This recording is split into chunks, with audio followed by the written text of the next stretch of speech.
have to turn in order to catch his gaze, to reassure myself that I was not imagining things. He did not try to hide his interest or avert his eyes, except, of course, when Father turned as well. Sometimes he was smiling, an expression I imagine he wore before I turned to look back at him. But more often there was a thoughtful, even a sad aspect to his features, which I could not understand, because looking at him made me happier than I had ever been. So happy and so confused. It was a week before I dared to write in my journal that I was in love. A love unconsummated and unspoken, but there was fuel enough for the fire, fuel to keep it burning, banked and all but forgotten for those 6 years when I saw nothing of him, heard nothing, did not even know if he had arrived safely in this country, or perished in the hold of some pestilential steamship, as so many of those immigrants were said to have done. My mother slept very lightly, perhaps on account of her illness. One night I was having an astonishingly vivid dream about Toma, a dream full of incidents and images of which I had no experience, not even an inkling. We were in a river together, and he had taken away my clothes, and I was not ashamed. I was calling his name, calling him to come and touch me, for I had literally no idea of what men and women actually do in such situations. And he was touching me, and the river was flowing around and through us with the most exquisite sensations, when I heard a harsh voice in my ear and felt a harsher hand on my shoulder, shaking me awake. I had indeed been calling to Toma, and this had roused my mother in the adjoining chamber. But it was I who had taken away those clothes, or fought free of the bedding, and I who touched myself. I do not believe that my father's sleep was disturbed by this drama. The next morning my mother managed to put in front of him an English newspaper full of speculation about the crisis in the Balkans, provoked by Austria's annexation of Bosnia and Herzegovina. In my wretchedness I took satisfaction in the mere recitation of those names, for I knew that Toma's country, Montenegro, was the neighbor to these, and the Austrians his sworn enemies. It was the opinion of this newspaper that war was imminent, and so my father found us passage on a liner leaving for New York the following day. We barely had time to pack, and I did not see Toma before our departure.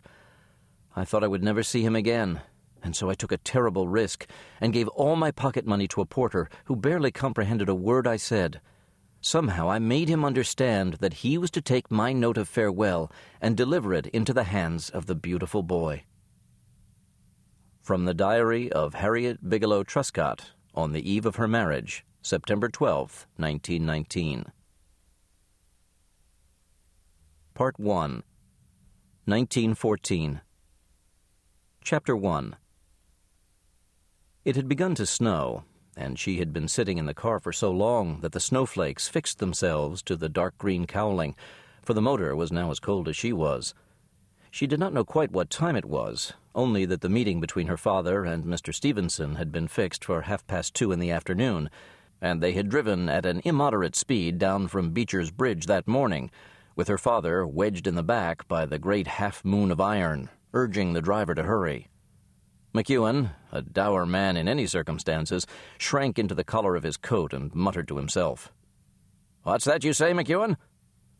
Her father must have seen rather than heard the remark, for his hearing was now reduced to the point where the only sounds that animated his reflections, other than conversation directed at him in very emphatic tones, were the thump and wheeze of the tub bellows at the Bigelow Iron Company, or the clear ringing of the trip hammer as it fell to the anvil, pounding, shaping, and purifying the glowing metal into bars. It was fortunate, she thought, that the sounds remaining to him, the bellows and the hammer, were so deeply reassuring. "I said, sir, it's no use asking me to go faster than the Packard wants to go. Without, it'll come to some harm. And that's a terrible weight of iron you've got on that seat with you, sir." Which, indeed it was, loaded into the car just before they left the Bigelow works. Looking at the light now, and allowing for the snow, which made the day both darker and brighter, she guessed that it was sometime after 4 o'clock, an hour etched in her mind by virtue of the whistle blast, marking the end of the shift in the furnace and forge. The eye knew that hour in all seasons, and the stomach too. Father had promised her a fine dinner at Delmonico's as soon as he had finished, had talked Stevenson around to his proposal, and he didn't imagine that would take very long at all. "So, if you'll just sit here like a good girl—" She had felt a burning in her cheeks, turned sharply in the direction of this remark, and found herself staring into the face of the fellow trying to shift the iron wheel off the seat and out of the car, a well-fleshed, confident, and not unattractive face. When the man caught her misdirected glance, he grinned and even—was she imagining this impertinence? Winked at her before taking the entire burden of the iron onto his flexed knees, turning and heaving it clear of the car with an explosive grunt. Like a good girl. She could make herself blush simply by repeating the words. Her father often spoke to her thus, out of distracted affection, and she did not mind it. But today she minded very much indeed, particularly as the automobile trip from Beecher's Bridge to New York City was hardly an opportunity to discuss what would be said, what must be said, to Mr. Stevenson. She had hoped her father would remember that she wanted, and out of no mere vanity, to be included in this discussion on which the fate of the Bigelow works very likely hung. It was Harriet who had brought to her father's attention the item in a trade journal, Iron and Steel News, about the John Stevenson Company's contract to supply 285 new subway cars to the IRT. "Isn't that the same Mr. Stevenson who once took us to the baseball game?" she asked, putting the magazine by his plate. Yes, he thought that very likely, and a few solemn forkfuls later he wondered how old Stevenson might be getting on. "Getting on very well indeed by the sound of it," Harriet replied, wondering how many wheels each of those many new cars was to have. Her father warmed to the idea of those wheels, then appropriated it as his own, and soon it grew to the proportions of a mania.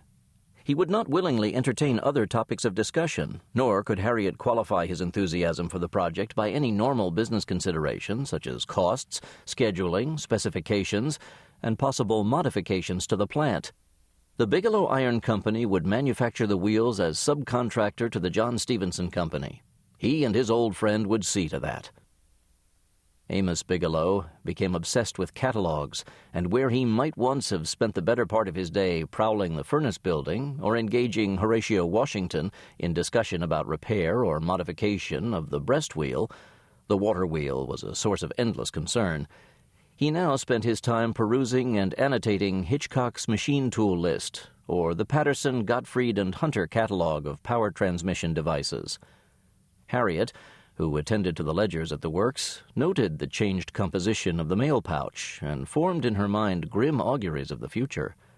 Her father's enthusiasm for the Stevenson project knew no bounds or measure, and even today, when they had been so anxious about the time, he had made McEwen stop the car at Park Avenue and 142nd Street so that they might admire the Patterson-Gottfried billboard and the model looming out of the muddy expanse of pasture of what was proclaimed the largest wood pulley on earth.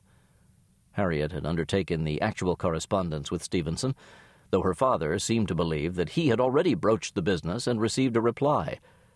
She showed her father draft after draft to reflect the refinements and reservations suggested by Horatio Washington and Mr. Brown, the foreman of the furnace, both of whom expressed doubt that so many wheels, her estimate, could be produced on any tight schedule.